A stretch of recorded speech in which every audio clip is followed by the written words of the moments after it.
안녕하세요. 저는 50대 여성입니다. 가정이라는 단어를 들으면 어떤 이미지가 떠오르시나요? 저는 그 단어 하나를 마음에 들이기까지 참 많은 시간이 필요했습니다. 부모 없이 자란 제게 가족이라는 말은 늘 어딘가 먼 풍경처럼 느껴졌거든요. 사람들은 가족을 이야기할 때 자연스레 따뜻한 온기나 다정한 대화를 떠올리곤 하더군요. 하지만 저에게는 사람들이 말하는 감정의 결이 쉽게 접히지 않는 낯선 천처럼 느껴지더라고요. 그 단어를 듣기만 해도 마음 한쪽이 스르르 식어 내려가고 마치 공기 속에서 외로움이 묵직하게 가라앉는 듯한 기분이 들었죠. 아주 어린 시절부터 혼자라는 사실이 이미 제 안에 작은 그늘처럼 자리 잡았던 걸까요? 학교에서 단체 사진을 찍던 날을 떠올리면 지금도 손끝이 시릴 정도입니다. 친구들은 집에서 부모님이 챙겨준 리본을 고치며 웃고 떠들었지만 저는 그런 소란을 멀찍이서 바라보다 대충 사진만 찍고 집으로 돌아오곤 했어요. 저에게는 리본은커녕 깨끗한 옷도 없어서 제 꼴이 말이 아니었거든요. 사진을 찍는 날이라는 것을 알면서도 학교에 가기조차 싫었지만 그것을 벗어날 방법이 없어서 억지로 사진만 찍고 돌아오는 날들이었죠. 운동회 같은 날에도 운동장에 부모들의 응원 소리가 파도처럼 번졌지만 그 소리 사이로 제가 느끼는 빈자리는 늘 선명했습니다. 누군가의 손을 잡고 뛰어가는 아이들의 뒷모습은 제가 경험해보지 못한 세계라는 사실을 매번 상기시켜 주더라고요. 그렇게 돌아간 집이라 해봤자 작은 월세방에 저만 덩그러니 있었어요. 그 작은 방은 불을 켜도 어딘가 모르게 싸늘함이 남아있던 공간이었습니다. 한여름에도 한기가 느껴지는 곳이었다고 할까요? 불을 켜도 어두웠던 그 방은 마치 세상에서 뚝 떨어진 곳처럼 늘 고요했고 그 고요가 편안함으로 느껴진 적은 거의 없었죠. 벽지는 군데군데 색이 벗겨져 있었고 바람이 조금만 세게 불어도 창문 틈 사이로 찬 기운이 스며들곤 하는 곳이었으니까요. 그 공간이 비록 저에게는 유일한 집이었지만 그 안에서조차 마음 들 곳은 없었거든요. 제 물건밖에 없는 그 작은 공간에서도 저는 외로웠어요. 정말 아무도 없는 저였으니까요. 이모가 구해준 그 월세방에서 저는 철저히 혼자였습니다. 이모 가족들이 바로 옆 골목에 살았지만 저는 그 집으로 갈 수 없었거든요. 이모부가 저를 굉장히 싫어하셔서 이모도 저를 자연스레 미워하게 되더라고요. 엄마가 돌아가시고 아빠가 저를 이모네 집에 맡기면서 얹혀 살게 된 후로 이모네 가족의 냉랭한 태도는 시작되었습니다. 그러다 결국엔 저를 그 작은 월세방에 밀어넣고 가버리더군요. 일주일에 한 번 정도 이모가 와서 반찬과 쌀을 놓고 갔지만 저를 만나거나 안부를 묻는 일은 없더라고요. 그렇게 저는 그 방 안에 놓여졌습니다. 필요한 것이 생겨도 누구에게 말할 수 없었고 먹고 싶은 음식을 해달라고 조르는 것조차 허락되지 않은 시절이었어요. 고작 초등학교 4학년 여자아이였는데 말이죠. 그런데도 학교에서 돌아오면 가방을 내려놓기도 전에 먼저 방 안을 한 바퀴 둘러보는 습관이 생겼습니다. 혹시나 누군가 저를 기다리고 있진 않을까 하는 거의 본능 같은 확인이었던 것 같아요. 물론 그곳에는 언제나 저 혼자였고 고요함만이 방 전체를 채우고 있었지만요. 그 조용함은 마치 저를 세상에서 떼어놓는 두꺼운 벽처럼 느껴지곤 했어요. 저녁이 되면 어둠이 차곡차곡 내려앉는 것처럼 마음의 외로움도 깊어졌고요. 창밖에서는 가족끼리 식사를 준비하는 소리가 들려오고 텔레비전 웃음소리가 벽을 타고 전해져 와서 그 방에 고요가 울렸거든요. 그 소리들은 오히려 제 마음에 더 선명한 빈 공간을 만들어내는 게 느껴지면서요. 마치 모든 사람이 따뜻한 무언가를 나누고 있는데 저만 그 바깥으로 밀려나 유리문 밖에서 지켜보는 듯한 감각이었으니까요.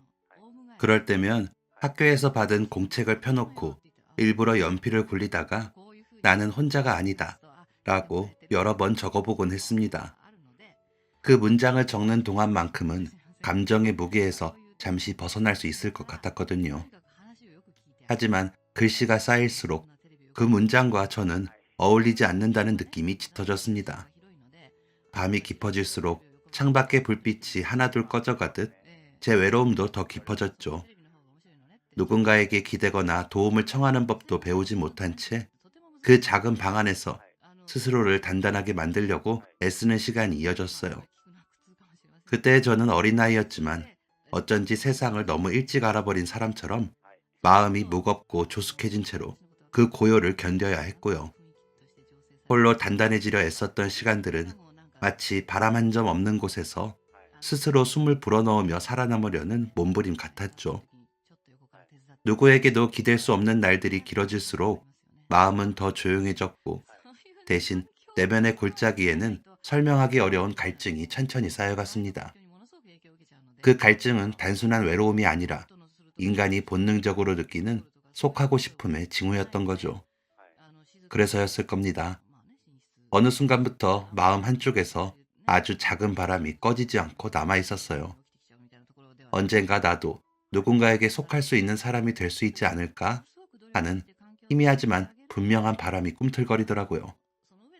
그 바람은 외로운 밤들을 지나며 저를 지탱하는 힘이 되었고 스스로 단단해지려 했던 이유를 조용히 밝혀주는 등불이 되었습니다. 소속감을 꿈꾸는 마음은 약함이 아니라 오히려 인간다움을 지켜내려는 자연스러운 움직임이었을지도 모르겠네요. 제가 17이 되던 해 저를 두고 떠났던 아버지가 돌아가셨다는 소식을 듣고 저는 그 차갑고 어두운 방을 떠났습니다. 그리고 이모네와도 연락을 끊었죠. 그러지 않으면 제가 그 방에 갇혀버릴 것 같다는 두려움이 들었거든요. 그런 저에게 가족이라는 단어가 처음으로 진짜 의미를 갖게 된 건 결혼을 하고 시어머니를 만났을 때였습니다. 22살의 제가 남편 집에 처음 인사를 갔을 때 시어머니는 제 손을 꼭 잡으며 말씀하셨거든요. 우리 집에 와줘서 정말 고맙다. 아들 하나밖에 없는 내게 딸이 생겼다고 생각하고 살 거니까 앞으로 힘든 일 생기면 나 먼저 찾아와. 알겠니? 우리 이제부터 엄마랑 딸 되는 거다.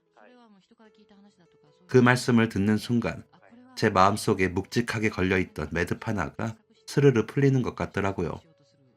세상 어디에도 없을 것 같던 나를 온전히 받아주는 어른을 만난 느낌이었죠. 이제는 저만 혼자가 아니라는 사실이 너무 기뻤어요. 남편을 처음 만났을 때보다 더 든든한 기분이 들 정도였죠. 처음 보자마자 딸하자고 말하는 어른을 만난 건 제 생애 처음이었으니까요. 그날 이후로 저는 결혼식을 기다리는 날들이 즐거웠습니다. 결혼식이 끝나야 정말 가족이 된다는 생각이 들어서였죠. 시어머니가 저를 따뜻하게 맞아주신 그 사실 하나만으로 제가 결혼을 하는 이유로 충분하더라고요. 결혼식 후 신혼여행을 다녀온 뒤 처음으로 시어머니 댁을 방문하던 날, 제 마음은 설렘과 긴장으로 한껏 차올라 있었습니다. 오래전부터 꿈꾸어왔던 속할 수 있는 가족이라는 바람이 현실이 되는 순간이었으니까요. 하지만 동시에 어린 시절의 냉랭한 집안과 월세방의 기억이 잔상처럼 남아있어 혹시 또다시 외면받는 건 아닐까 하는 불안도 자리 잡고 있었어요. 시어머니 댁으로 향하는 길, 남편은 평소처럼 담담하게 이야기를 했지만 저는 창밖을 바라보며 마음을 다잡았습니다. 혹시나 결혼하고 달라지셔도 너무 상처받지 말자고 스스로에게 말하면서요. 아파트 단지를 지나 작은 골목을 돌고 시어머니 댁 앞에 도착했을 때 집 앞 화분의 꽃들조차 저를 반기고 있는 듯 보였어요.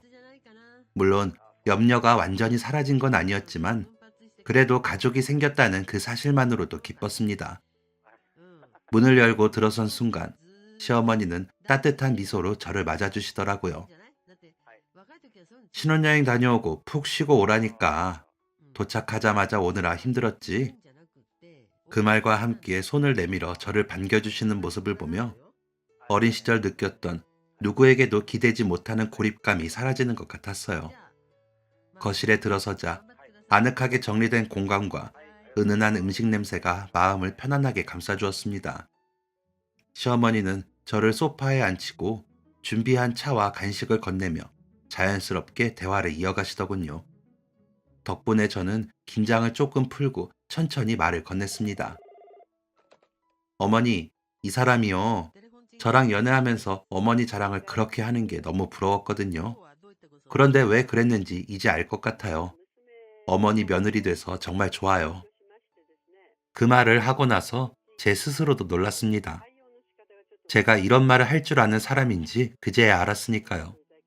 그 말에 시어머니는 환하게 웃으며 남편과 저를 번갈아 바라보시더라고요. 그 눈빛 속에는 오랜 세월 쌓인 따뜻함과 가족으로서 맞이하려는 진심이 담겨 있더군요. 남편은 제 옆에서 조용히 저를 바라보며 시어머니와 저 사이에 흐르는 부드러운 공기를 느끼는 듯 했습니다. 저는 어린 시절 집으로 돌아가면 맞이하던 고요함 속의 공허함과 늘 혼자였던 그 느낌을 떠올리며 문득 마음속에서 작은 울림이 일어나는 걸 느꼈죠.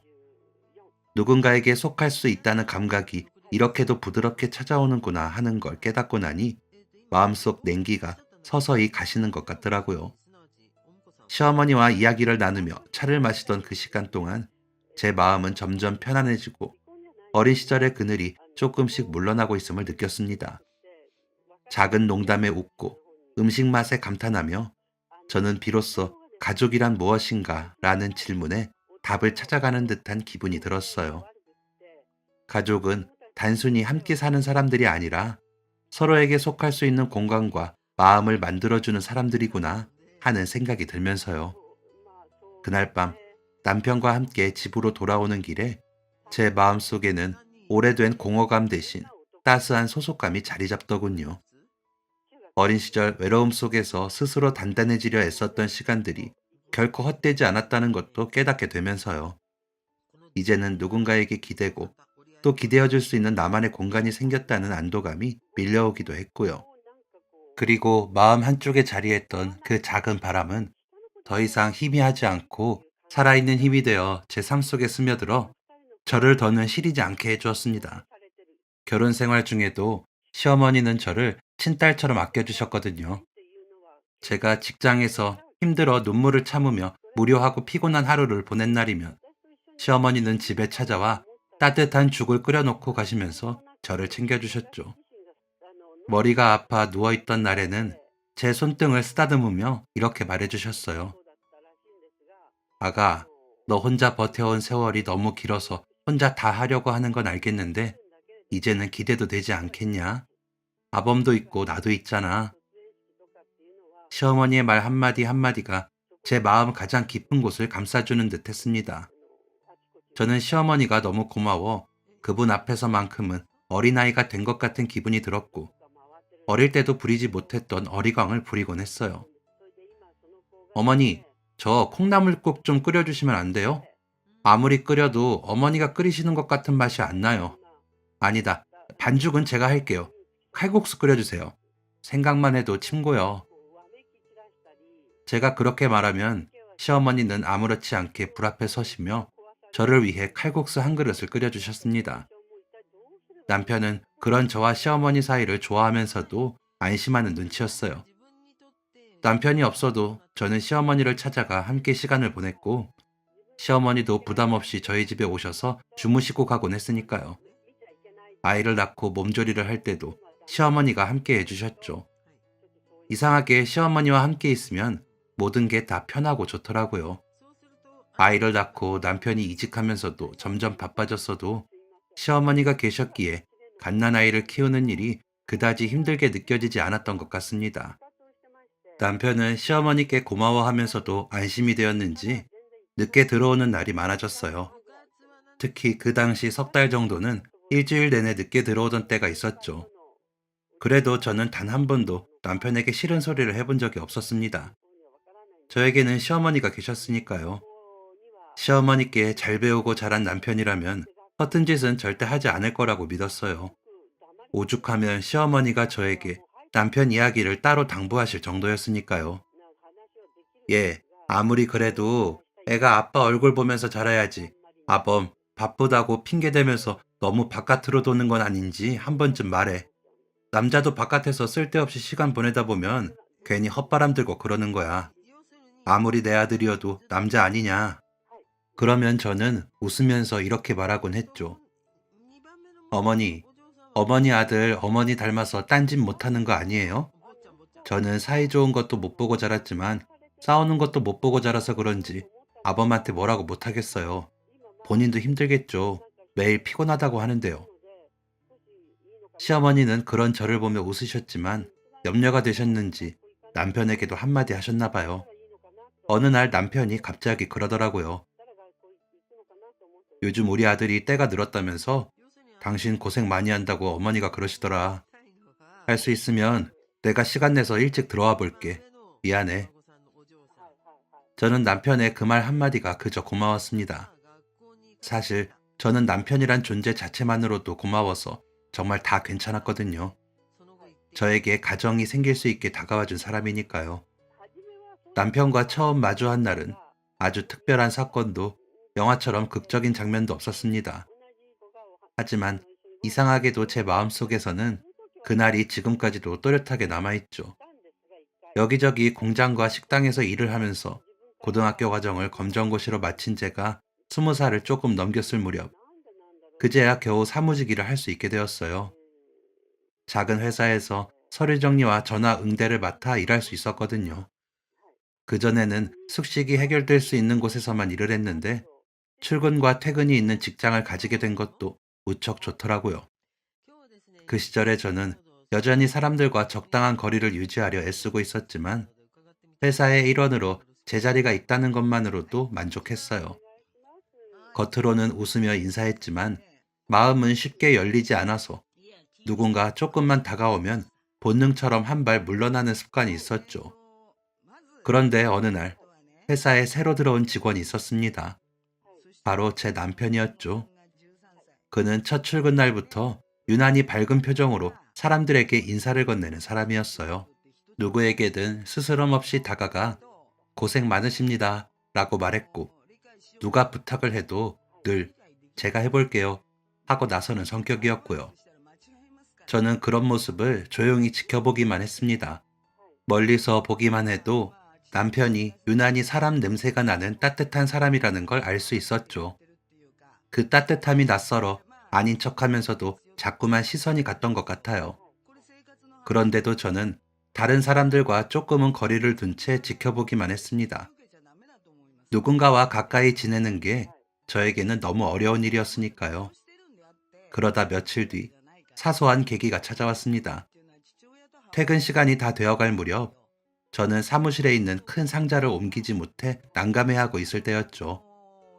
그때 남편이 지나가다 발걸음을 멈추고 이렇게 말하더군요. 혼자 들기에는 무거워 보이는데 제가 들어드릴까요? 그 말투에는 허세도 동정도 없었습니다. 그저 자연스럽고 편안한 배려라고 느껴졌죠. 저는 얼떨결에 고개를 끄덕였고 그렇게 남편과 처음으로 대화를 나누게 되었습니다. 짧은 대화였지만 남편이 저를 향해 웃는 얼굴을 보며 저도 따라 웃고 있는 제 모습을 발견했어요. 그 후로도 남편은 오며 가며 아주 작은 이유를 붙여 저에게 말을 걸곤 했습니다. 점심 드셨어요? 오늘따라 바람이 차네요. 감기 조심하세요. 아주 사소하고 아무 의미도 없어 보이는 말들이었지만 제 마음 어딘가에서 오래 닫혀있던 작은 문이 조심스럽게 흔들리기 시작하는 게 느껴졌죠. 누군가 저를 향해 건네는 말이 따뜻함으로 들리는 경험을 저는 처음 하고 있었기에 혼란스러웠지만 그렇다고 싫진 않더라고요. 남편에게도 그런 제 마음이 전해졌는지 어느 날에는 조금 긴장한 얼굴로 저에게 다가와 말을 건넸습니다. 퇴근길에 버스 정류장까지 같이 걸어가도 될까요? 그때 저는 순간 가슴이 철렁 내려앉는 느낌이 들더라고요. 누군가와 나란히 걷는다는 게 익숙하지 않았고 마음을 들키는 것 같아 겁도 났거든요. 그런데 동시에 처음으로 함께 걸어보고 싶은 사람이라는 생각이 들었습니다. 그래서 말 한마디 못하고 고개만 끄덕인 채 남편과 함께 걸어 나왔어요. 버스 정류장까지 걷기로 했던 것과는 달리 우리는 꽤 오래 함께 걸었고요. 그날 우리는 천천히 걸으면서 저녁 노을을 바라보며 많은 대화를 나눴습니다. 남편은 자기 가족 이야기를 들려주었고 듣기만 하던 저는 조심스럽긴 했지만 조금씩 제 이야기도 건네며 사정을 털어놓았죠. 그러는 동안 남편은 제 이야기에 한 번도 끼어들지 않고 끝까지 들어주더라고요. 그 눈빛에는 어떤 선입견도 없어 보였어요. 마치 제 말 하나하나를 귀하게 받아 적는 사람처럼 진심이 담겨 있는 듯 했죠. 그 순간 저는 깨달았습니다. 아, 이 사람 옆은 안전하겠구나. 이 사람과 더 가까이 지내고 싶다. 그런 제 바람이 전해지기라도 한 것처럼 남편은 꾸준히 저에게 다가와 주었어요. 어린 시절의 외로움과 빈자리로 움츠러들던 제 마음이 남편과 함께할수록 조금씩 온기를 되찾는 느낌이 스며들더라고요. 어느 날 남편이 조심스레 말했습니다. 당신이 어떤 삶을 살아왔는지 알아도 나는 당신 옆이 편해요.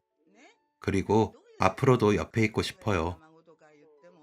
그 말을 듣는 순간 저는 오래전 그 작은 월세방에서 적어본 문장을 떠올렸어요. 나는 혼자가 아니다.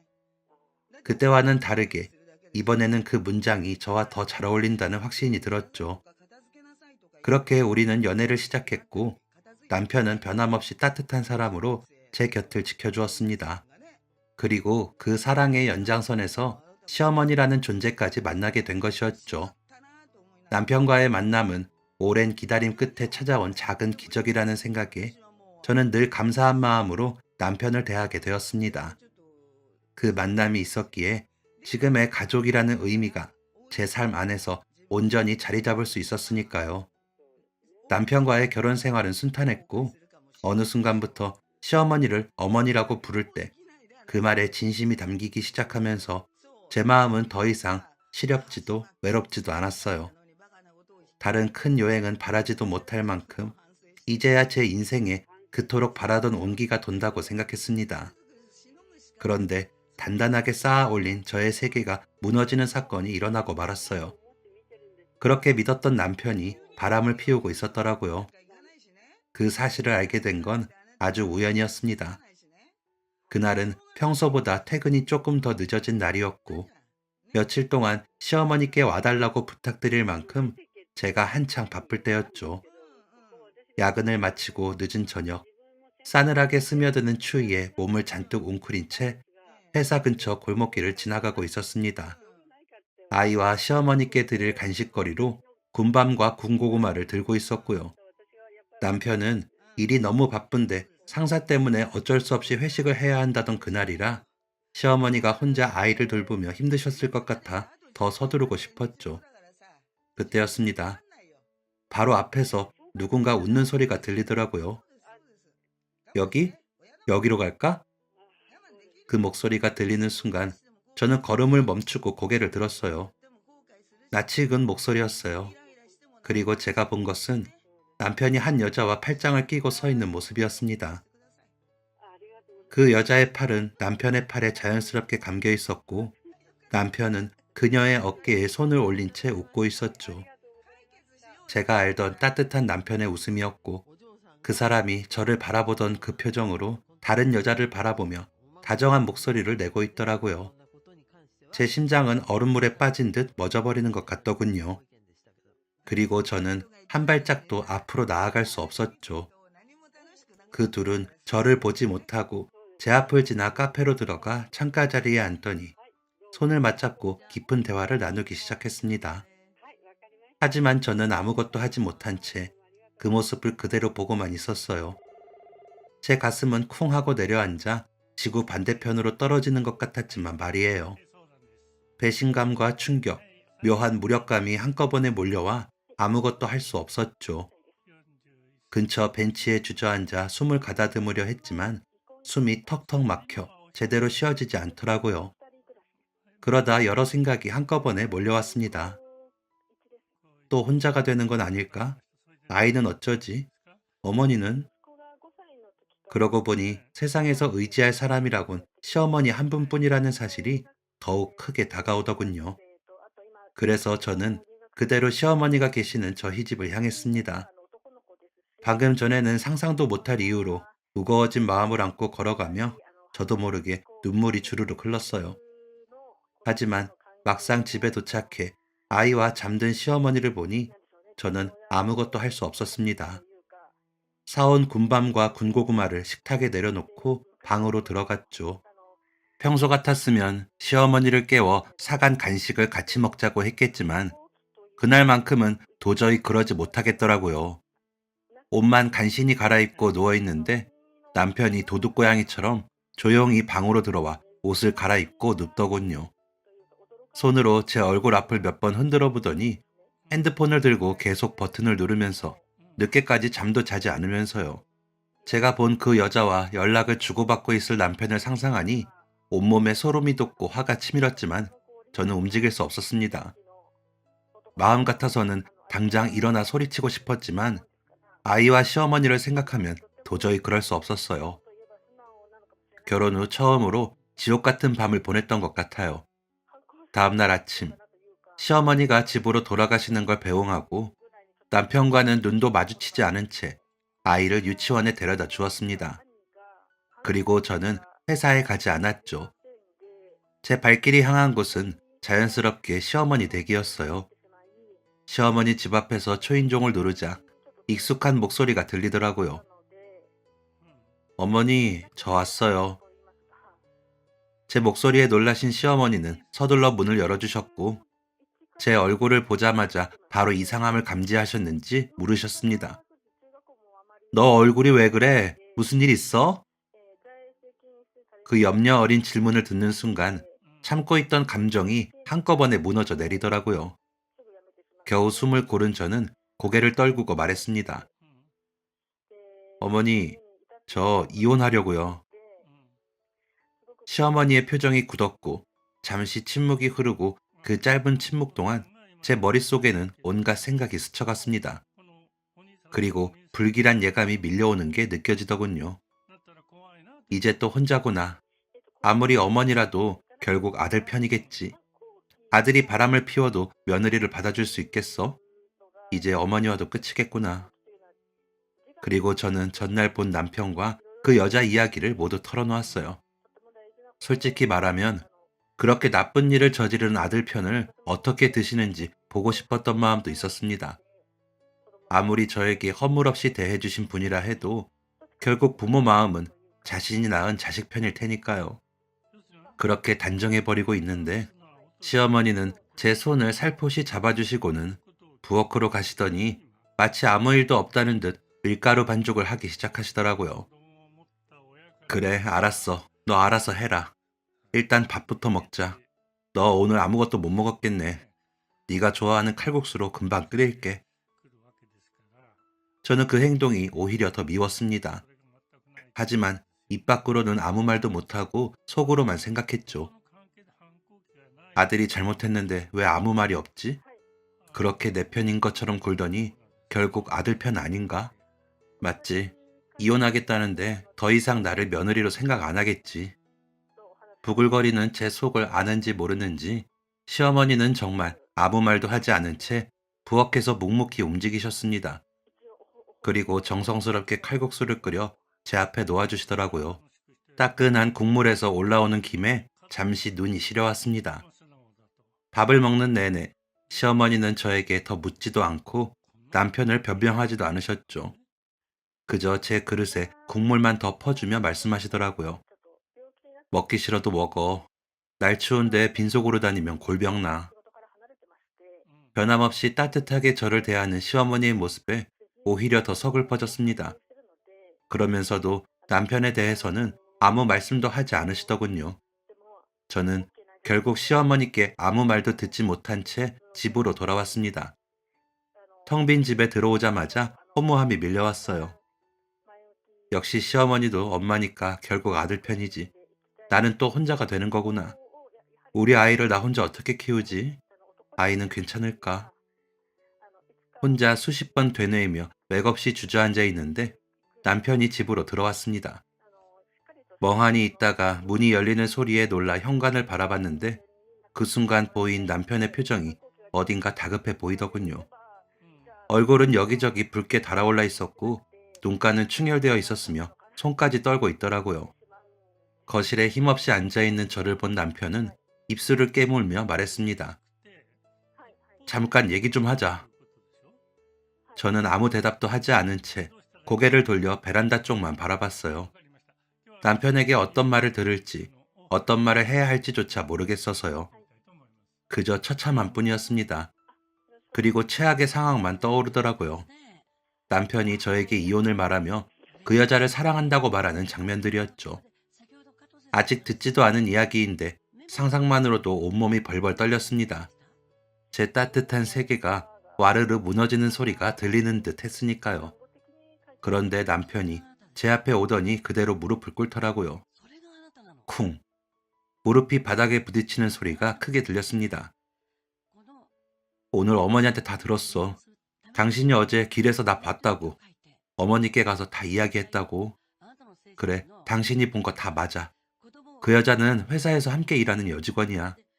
아이 낳고 내가 이직하면서 같이 맡은 일이 많아졌고, 그러면서 가까워졌어.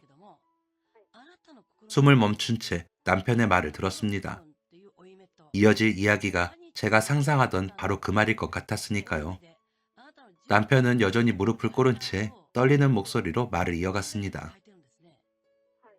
그러다 보니 밖에서도 따로 만나고 저녁도 많이 먹게 됐어. 그래서 당신한테 회사 회식이라고 하고 부장님이랑 식사한다고 하고 그 여자 만난 거 맞아. 그 말을 너무도 쉽게 털어놓는 남편이 더 밉더라고요.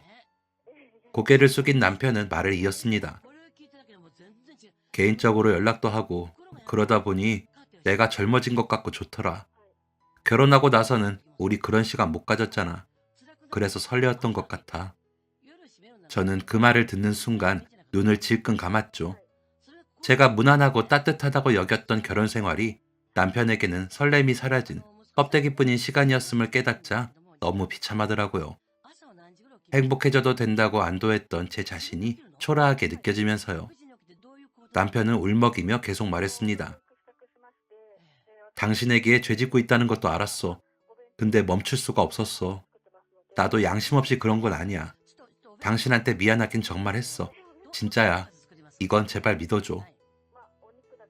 그러더니 남편은 엎드리다시피 몸을 낮추며 빌더라고요. 어머니가 그러시더라. 너는 이혼해도 미호나 고호나 내 아들이지만 내 아내는 이혼하면 세상 혼자다. 어떻게 그런 아이한테 그럴 수가 있느냐. 이혼하면 나는 너랑 연을 끊겠다. 그 말을 듣고 내가 무슨 짓을 했나 싶더라. 순간 제 가슴 어딘가가 크게 울렸습니다. 아무 말도 하지 않으셨던 시어머니의 마음이 어떤 마음이었는지 그제야 알겠더군요. 남편은 엎드린 채 눈물도 닦지 못하고 어깨를 떨며 울었습니다. 그래, 나 바람 피운 거 맞아. 근데 진짜 딱 3번 만났어. 밥 먹으면서 호감이 생기기는 했지만 그게 다야. 당신이 본 것처럼 팔짱 끼고 그렇게 데이트처럼 밥 먹고 차 마신 게 전부야. 그 이상은 아무것도 없었어. 그래도 그게 얼마나 잘못된 건지 알아. 정말 미쳤었어. 어머니 말 듣고 정신이 번쩍 들었어. 그 여자한테도 다 말하고 오늘 완전히 정리하고 오는 길이야. 다시는 이런 일 없어. 제발 한 번만 기회를 줘.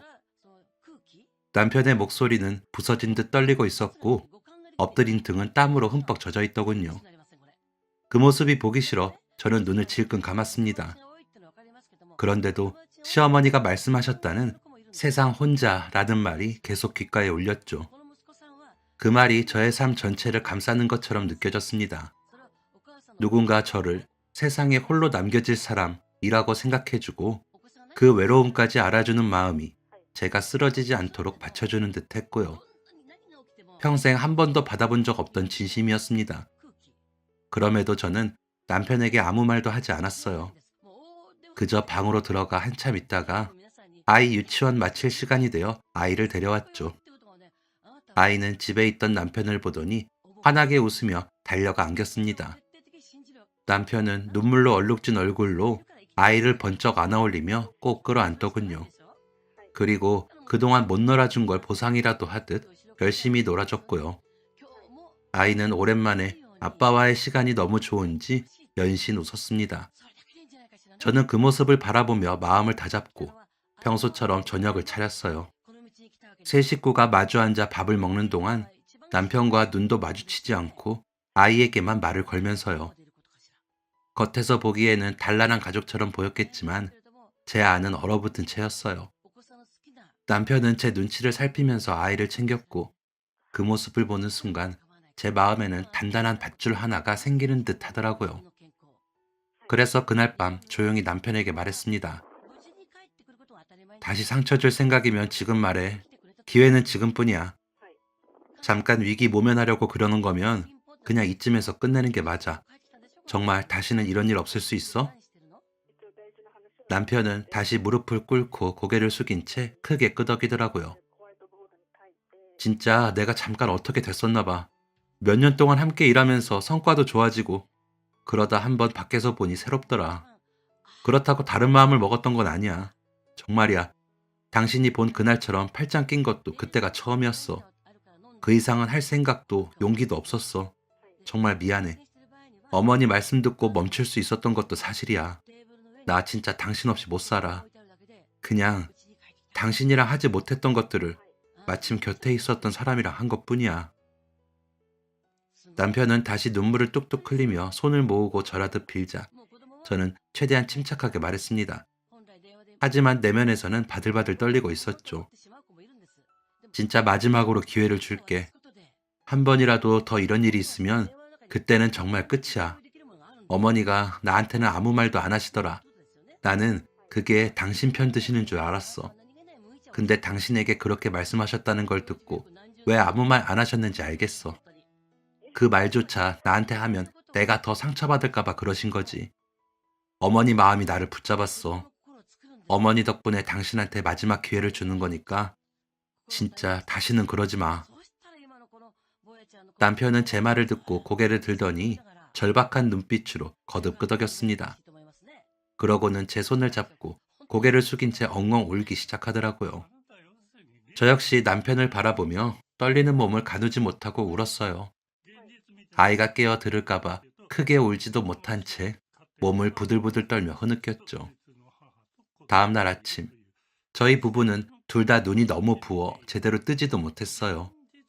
주말이 아니었다면 큰일 났을 정도로 출근도 어려울 만큼 눈이 부었더라고요. 그날 저녁, 저희는 아이를 데리고 시어머니 댁에 갔습니다. 시어머니는 저희 부부를 보자 아무 말 없이 주방으로 가셔서는 한참 동안 음식을 하시더군요. 그러시더니 마치 잔칫날처럼 풍성한 밥상을 차려놓고는 아무렇지 않은 척 먹어라 하고 말씀하셨습니다. 상을 물리고 정리를 하면서도 시어머니는 저를 제대로 쳐다보지 못하시더니 잠시 후 조용히 말씀하시더라고요. 아가, 미안하고 고맙다. 내가 너에게 뭐라 할 말이 없다. 자식 잘못 키운 애미가 무슨 말을 하겠니? 혼자서도 이렇게 잘 큰 너에게 면목이 없다. 저놈의 자식, 두 번 다시 못 그러게 단단히 말해놨으니까 한 번만 더 믿어줘라. 정말 고맙다, 아가. 저는 그 말을 듣는 순간 참았던 눈물이 터져 나왔습니다.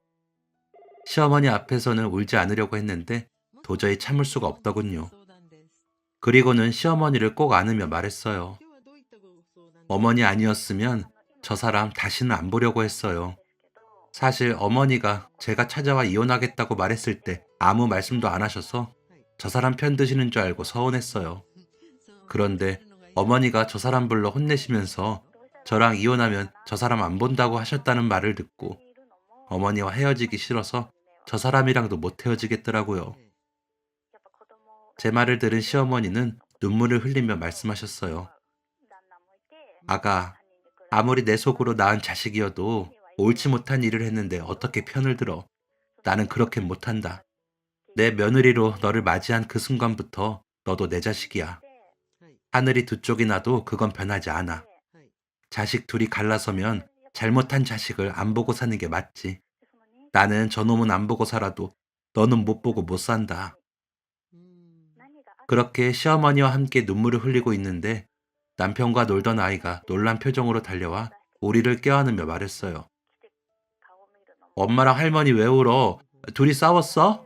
울지 마. 서로 사랑해 하고 화해해. 아이의 말에 저와 시어머니는 동시에 웃고 말았습니다. 남편은 뒤돌아서 눈물을 닦으며 아무렇지 않은 척 했고요. 그날을 기점으로 남편은 정말 달라지기 시작했습니다. 일주일 내내 늦던 귀가 시간이 사라졌고 휴대폰도 항상 공개해두었죠. 일상의 작은 결정도 제 의견을 먼저 물었고 말투 하나, 행동 하나까지 조심하면서 그동안의 공백을 메우기 위해 최선을 다하는 모습이 분명히 보였어요. 얼마 뒤 남편은 아예 다른 회사로 이직했습니다. 저희 집에서 더 가까운 회사라 출퇴근 시간이 거의 같아졌고 어떤 날에는 점심시간에 만나 함께 밥을 먹으며 데이트도 했죠. 아이를 데리러 가는 일도 남편이 훨씬 더 많이 맡게 되었고요. 시어머니는 그 뒤로도 줄곧 제 편이었습니다.